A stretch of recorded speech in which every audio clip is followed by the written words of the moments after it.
Hey guys, if you don't know, the US economy is officially in recession as of today because we were expecting the GDP number and it came out that, yeah, people were expecting the economy to grow to 0.5% for the last 3 months, but actually the economy slowed down a lot more than people thought. As a matter of fact, the economy slowed down to a negative 0.9%. So, why in the heck the market went up that much today? Because this means that maybe the Federal Reserve will not be as aggressive for the next coming months. Because if you kind of stick with Jerome Powell words, he said that their main goal is not to bring a recession and bring the economy to slow down, which is kind of worse. I mean, weird, because by increasing interest rates, even though you want to tame inflation, you are always kind of also bringing or forcing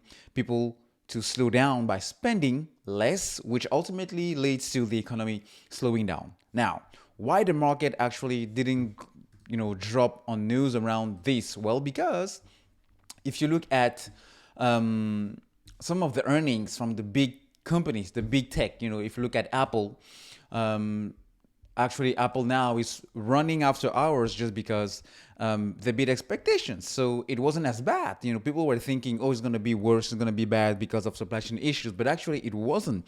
And that's why the market is cheering up on these, earnings. If you look at Amazon, same thing. Amazon almost 14% up after hours based on earnings news, because even though cost had a little bit of impact on these earnings, they still beat expectations. It means that in the midst of this inflation thing, in the midst of recession fears, in the midst of supply chain issues still being present, these tech companies are still finding ways to continue to be profitable. They are still finding ways to continue to make money, which means that even though the GDP numbers are signaling officially the recession is here, it doesn't mean necessarily that it's going to be the case for the next month or the case for the next 6 months. Because if earnings are showing that companies are still making money, then maybe the economy is not in a bad shape, or it's not in such a bad shape that the market or people might think.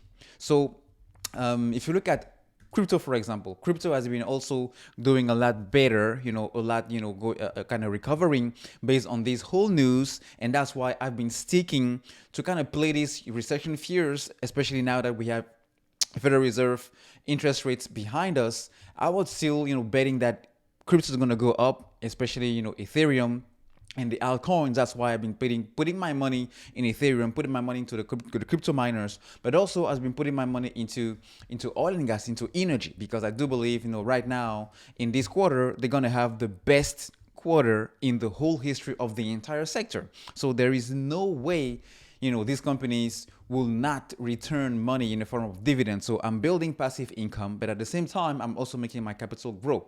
So even though a lot of these company stocks have been decreasing a lot, we're talking about 40, 50% in the last, month, in the last month, a month and a half. It is still, very, very, very, very, very early if you want to make a lot of money into these stocks. So I still believe, and I do believe, as we get into tomorrow, next week, because big tech giants prove that things are not as bad, the market will continue to rise. Maybe not as much as we saw a couple of days ago, but I'm up for a consistent and regular gains rather than just a sharp raise into 2, 4, 5%.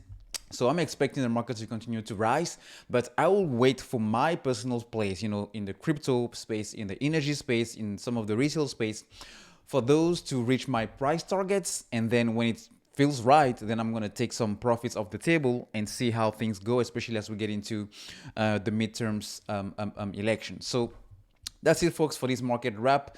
Let me know which sectors, which stocks, which outlook do you have for the next coming days, week for the markets, for your stocks. Where are you putting your money to trade, to swing trade, or to invest in this current environment? So I'll see you in the next one, folks.